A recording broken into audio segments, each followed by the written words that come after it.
We come to you with breaking news, sort of. The Nashville Predators re-signed Cole Smith, and the reaction is pretty much exactly what you think it is.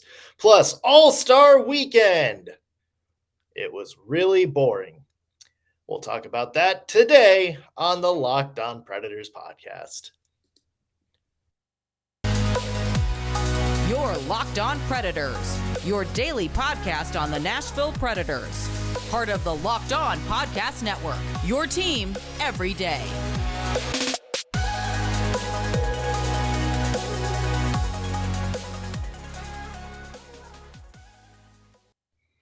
Thank you for making Locked On Predators your first listen of the day. Every single day, we are your free daily Nashville Predators podcast that's available to you wherever you get your podcasts and, of course, on YouTube. I'm Nick Morgan. I'm a writer and editor at ontheforecheck.com, and I have a partner in crime. You do. I'm Ann Kimmel. I'm a writer and editor at InsideThePreds.com.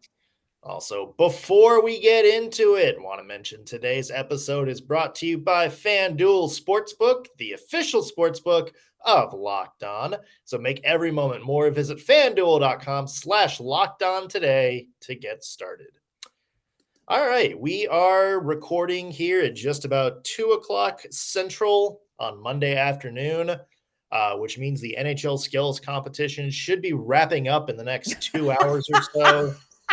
As long as there's not any sort of delay or anything we don't know about, they should be getting done with that pretty soon. Then we can all move on with our lives. Yeah, if you had to pick one word to describe the All-Star Weekend, what would be your one word, Nick? Can I pick two? Hello, of course. Kill me. Yeah. Much potential on paper. Execution still wasn't where I think the NHL and NHL fans want it to be. I think that's a good point, and we'll dive into this a little bit more. But I agree that I think it had some potential that was presented and produced in the worst possible way. And we'll get into some of the specifics in a little bit. First, though, some breaking Preds news that shouldn't really be breaking news. It's only because of who it's about that we're talking about it. Yeah. Cole Smith is coming back to the Nashville Predators organization next year, a 1-year, $775,000 extension for the year. And from a hockey standpoint, yes, what is your take on Cole Smith coming back for one more year?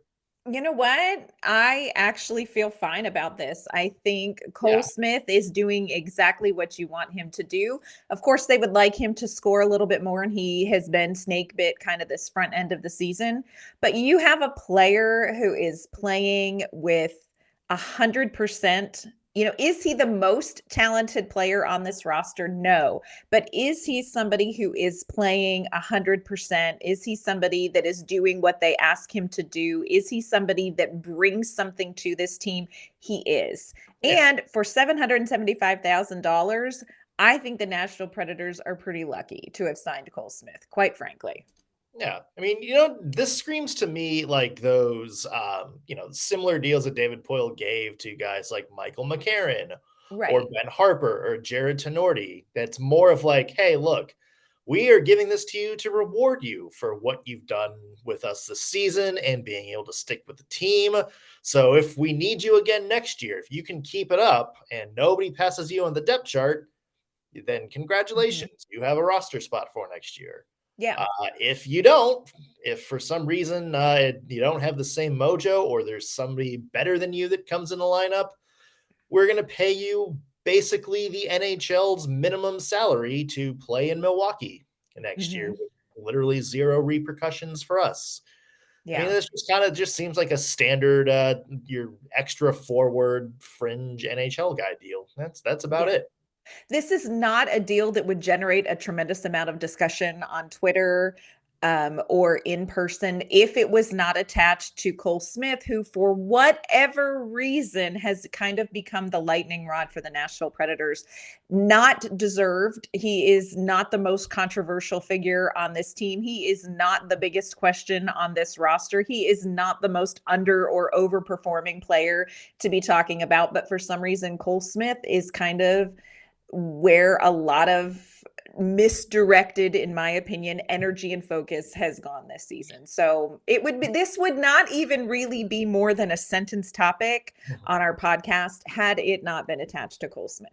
Yeah. Well, somebody heard kind of our, take last week when we did the mailbag, and somebody asked us if has your opinion of the Preds fan base changed or anything like that. Mm-hmm. Somebody actually reached out and said, after hearing our show, it's like, it's not Cole Smith we don't like, it's the idea of Cole Smith, which is kind of like, I think the Predators need different type of players than him in the lineup, and which that's fair. But again, I would be surprised next year, unless Cole Smith takes a big step forward.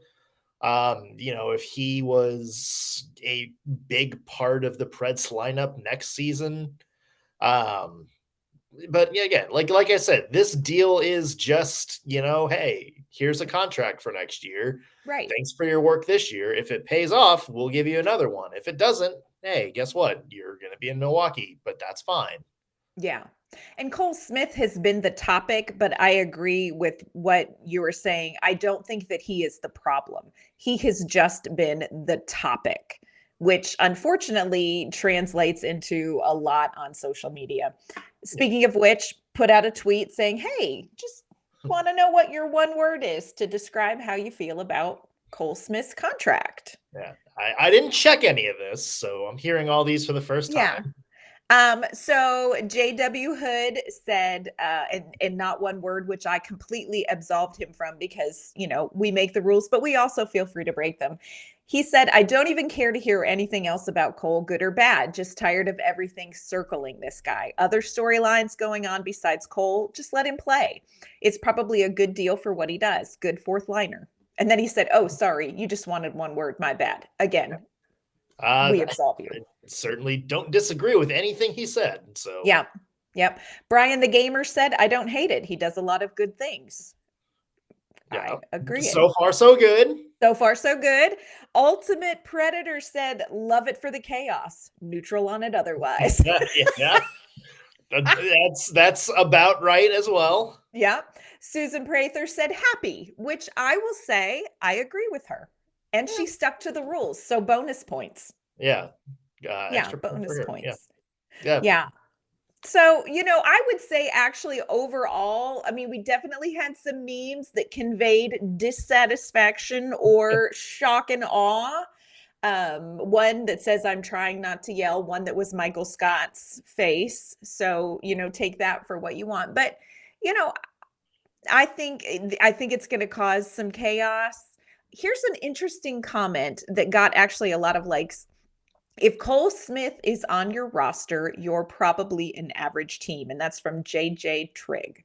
What do you think about that? I thought that was a very interesting comment. Curtis McDermott's on the Colorado Avalanche roster. Are the Avalanche a bad or average team? Yeah. That's, you can go through most NHL lineups and find a Cole Smith right on there. Yeah. Good teams and good coaches figure out how to use players like that effectively. And maybe that's the takeaway. Maybe that's a different conversation for another day.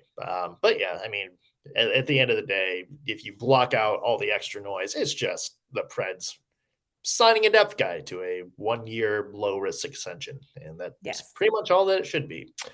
Back to the All-Star Game, including our All-Star Juuse Saros, who got some great practice playing behind guys who did not play defense. We'll talk about that. And my God, what happened with NHL All-Star Weekend? Was it really as bad as everybody thinks? we'll dive into that in a second. But first, I want to mention today's show is brought to you by Athletic Greens and their new product, AG1. I have been using AG1 for about a year because, hey, they sent me a free box of it. Was a skeptic, but started taking it, started noticing a lot of benefits, like more energy throughout the day. Less little things, wasn't as tired as achy all the time. And so I then became a loyal customer after that. So you may be asking, what is this stuff? With one delicious scoop of AG1, you're absorbing 75 high quality vitamins, minerals, whole food source, superfoods, probiotics, adaptogens. Everybody loves adaptogens, right? It all helps you start your day off right, and the special blend of ingredients supports gut health, nervous system, immune system, energy, recovery, focus, aging, pretty much everything you can think of. It's lifestyle friendly, whether you're keto, paleo, vegan, dairy-free, gluten-free, whatever.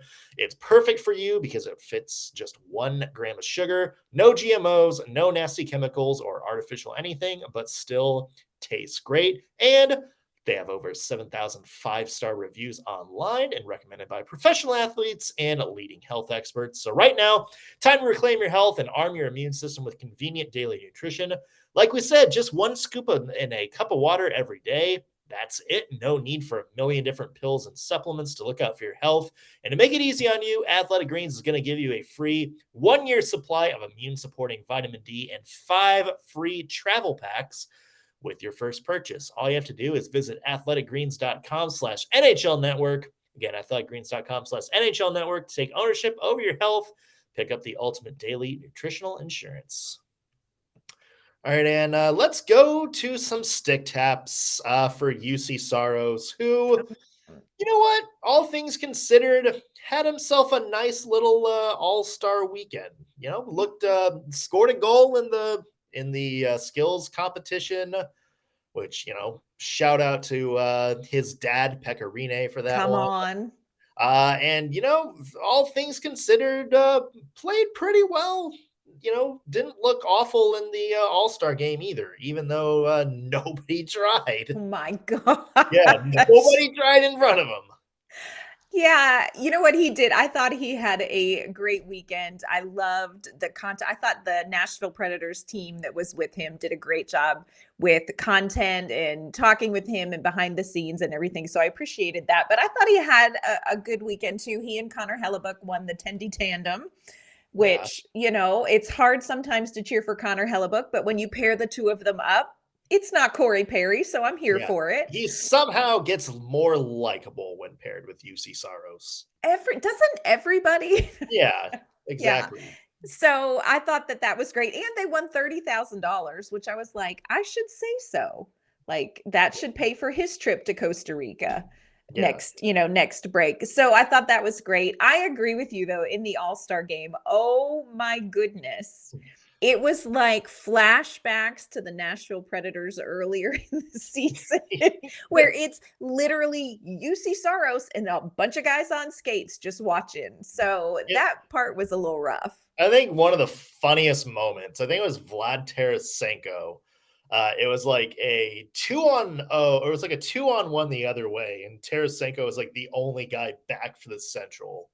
And instead of like going in the back check or just trying to like get in between them, just went, nope, turned around, let them skate by him. And he just like skated to the bench. Like not even like went in slow to see if there's a rebound or anything, just like went to the bench. And of course they scored. Yeah. And it was just like, okay, this is it. Also, I will say, so the Central lost to the Atlantic Division in the final. I will say the Atlantic Division in all the games were the only division that actually looked like they were trying. Yes. Like everybody else, like all the Avs, like the 3 Avs were out there together. Crosby and Ovechkin were out there together, and they all looked like they were just like, looking like they were having a good time and, trying to make some highlight reel stuff happen. And, over there in the Atlantic, you have like Dylan Larkin, like back checking and breaking up a breakaway. You have Matthew Tkachuk battling in the corner. Like, obviously he's motivated because he's playing with his brother and in front of his hometown crowd. So, there's some people that were actually playing like, oh, this is like a 3-on-3 overtime game here, not an all-star game. Yes, and then you had the majority that were like, "Oh, it's just the All-Star game." My favorite in that whole All-Star game scenario was when, and I can't remember now who it was, somebody stole the puck from Ovechkin, and instead of chasing him down, he just chucked his stick down. David Pastrnak, yeah. David Pastrnak, that's who it was. And I am like, I'm here for this. What made it funny is because you couldn't see, like, the cameras zoomed in on Pastrnak. You couldn't see Ovi, so there's this breakaway, and then all of a sudden, you just see this stick come flying across the ice, like, at Pasternak's skates, and then the replay, like Ovi was, like doing curling. Yes, stick. exactly. He's just, like, on his knee, like, aiming, and then just, like, hurl it down the ice. I thought it was great. Yeah, I think the quote of the entire All-Star game was Rob Brindamore, who was coaching the Metropolitan Division. They lost in their first game, and somebody asked him, "It's like, yeah, you guys went out early," and he responded, "Yeah, best case scenario for us because they all got to leave." Yeah, I think somebody said like it was like the game had ended maybe like 10 minutes before, and out comes Crosby dressed in his golf outfit, just like sprinting out of the arena with his own equipment bags. Like, I am off to the links, everybody. Done. You guys have fun with Fallout Boy. I got a tea time to catch. Oh, I will say this, I'm a huge fan of PK Subban, and my favorite quote from the whole weekend was, if you saw during the skills competition for fastest skater, Cale Makar wiped out on the third turn, and PK Subban said, "If I can beat Cale Makar's score, anything's possible." Yeah. I just thought, all right, PK, I like that. So there were some really funny moments in the All-Star weekend, but we probably need to talk about some of the moments that were a little more difficult to sit through, because there were some of those. If I recall correctly, there were some of those. I mean, pick one to start. I mean, let's talk about just if we want to talk about the All-Star game itself. I mean, that lasted it started at 3 Eastern and ended right around 6:45, 7, something like that. So it was like a NHL playoff overtime game length, like 3 hours, 45 minutes, almost 4 hours. And nobody wants to sit through all that on a game that means absolutely nothing. Maybe let's back up to the first game. Pete DeBoer challenging the offsides.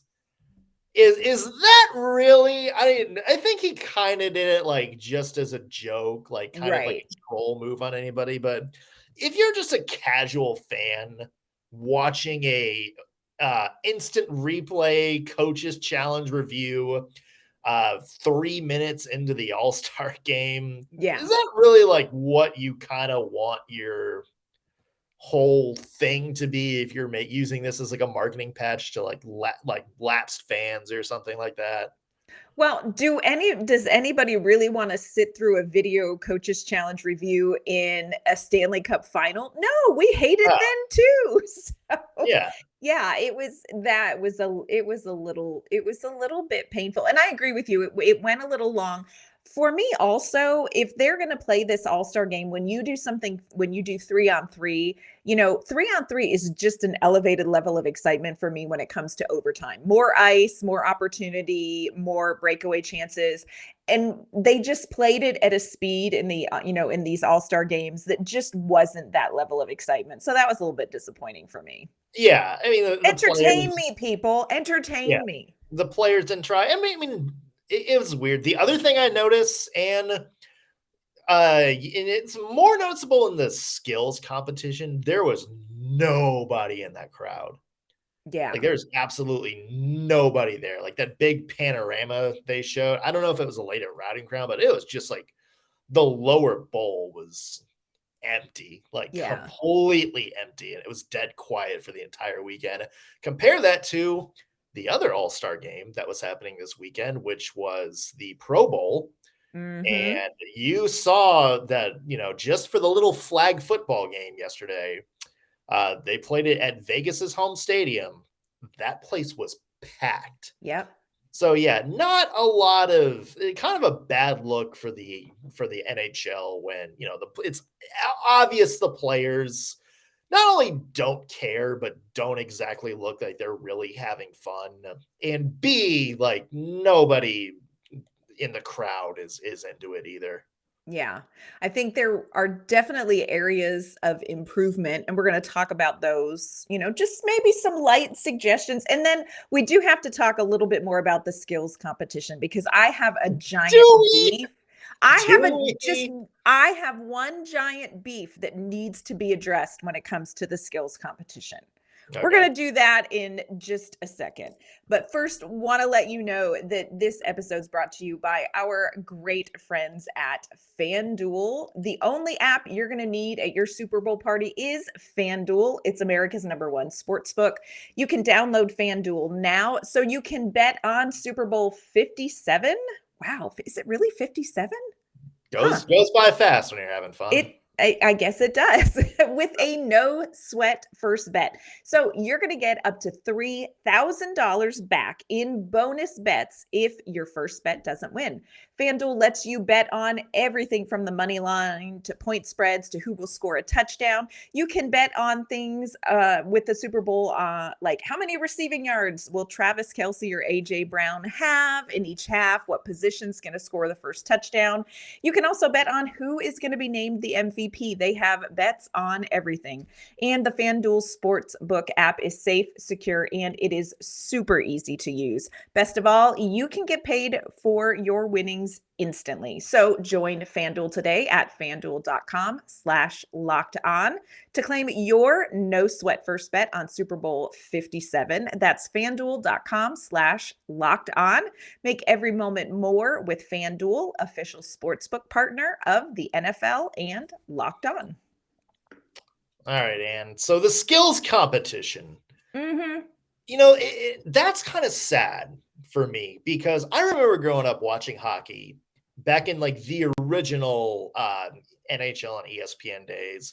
It was Mm-hmm. like the home run derby. Like that was more fun, I think, than the actual All-Star game.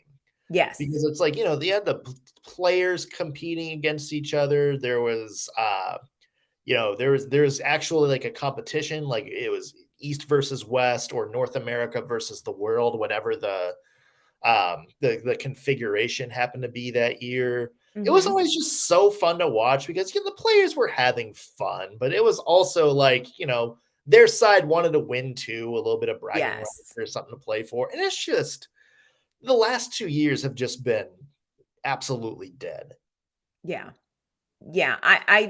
I so wanted to buy into it because I liked some of the changes that they made. I liked some of the different ideas for events, but it seems like the players don't buy in. And when the players don't buy in, it's very hard to get the fans to buy in. And this is my main beef with the All-Star Skills Competition in particular, because for me, the highlight, like you're talking about the home run derby, for me, the highlight is the breakaway challenge. I want to see your freaking best, outrageous, oh my gosh, I can't believe you did that move against a goaltender who's like, oh, hell no, not today. That's what I want to see in that competition. And it just, they kind of went a whole different direction with like video montages and costumes. And look, former theater major, I'm here for the costumes.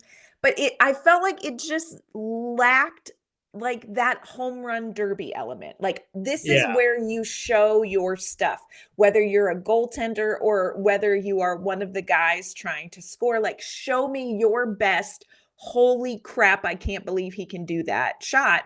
And we just didn't get any of that. And it was so disappointing. And they used to do the breakaway challenge, which was actually like, remember, it was just rapid fire. I think there's like an elimination element too, where it was, the players would go on and actually try to score on a breakaway, Yes. not like the Roberto Luongo laying down or anything like that. There was that kind of element, and you could see them actually trying. Partially because, hey, this is a chance to do their best shootout moves. And for the goaltenders, it's like, ooh, they want to have like a 12, thing point streak. And remember, I think it was Pecorine who had 15 consecutive saves at one point, or 14 to 15, like a really long save streak in one of the years he was in. And it was like that too. My thing about I love the like kind of the dunk contest element of that. Yeah. They need to do more with that. And they need to do it better, not one at a time. Because my question is, those judges that came in, were they just sitting there the whole time waiting for something to do?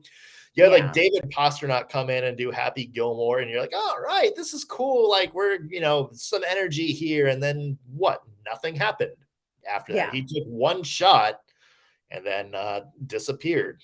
And then it was seemed like another hour before we saw the next one. It's just, what is going on here? Yeah. Pace matters when you're putting on an event like that, and the pace of this was not great. I do want to shout out little Ovechkin Jr. because he did score. I mean, come on, that was so precious, and the way that the players interacted with him, that was darling. Also want to shout out Sarah Nurse, who scored on, I can't remember if it was a 2-on-1, 3-on-1, or if it was just her. I can't remember. Might have just been the breakaway where she did the Peter Forsberg around the side move. Yes. The Olympic and then she was like, oops. Yeah. Ooh. So I was 100% here for that move. That was amazing. But I have a feeling that's going to be the NHL replace Kendall Coyne Schofield's fastest lap is, hey, did you know women also play hockey? Where they can just exploit that one clip for the next 5-10 years or whatever. Yes. I think they should have made the judges some of the women's hockey players, because some of the judges were like a tennis star, and I get they were pulling from Florida, but I'm like, what? She's like, yeah, I don't skate. I don't really know. And I'm like, okay.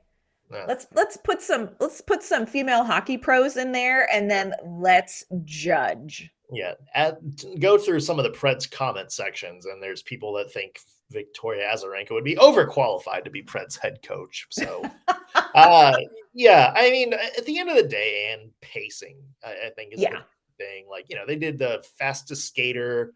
Everybody took one lap, which it's, I guess, one lap, but do like a best of 2 heat or something like that, or they did like a relay one year, or like a head-to-head, and then everybody just skated a lap, and then they moved on to something else, and then they did a little bit of something else, and then came back. And I don't know, I would say production is the biggest thing that I think kind of killed this from maybe working out a little bit better. I mean, it seems like at some points, like not even the players knew like what the next event was. You had Juuse Saros out there do the Tendy challenge early, and then sitting there the rest of the time. Right. And there was like, you had like the outdoor stuff, which the outdoor stuff was super fun. It was. But what are you doing if you're inside that arena? You're just watching a feed of ESPN or TNT, whatever it was on, and sitting around doing nothing. Like, I think there is a lot of potential there. I think they just gotta go back to the table and figure out a way to produce this in a way that doesn't take like 4 freaking hours to get done. Right. B has a little bit more flow and keeps people in the arena engaged. Like maybe you do like a 2-part where like, almost like the like what the NFL Pro Bowl games did. Like, hey, Saturday, maybe you're outside and you have like, you go to a feed from like the golf course, and they're doing like a full like 3-hole kind of par 4 challenge or something like that. And then you flash back to the beach and, maybe you're doing something like outside where it doesn't really like matter editing skills, what's going on. And then, maybe the next night you combine maybe like a mini 3v3 game with like the fastest skater and the traditional on ice stuff. Like maybe you kind of split it up and sort of reimagine that way. But the way they did it, they got to go back to the table and find some more creative way of doing this, because it was just the production absolutely killed it. Yeah, I would agree. Great potential on paper, but the execution and production, it didn't deliver.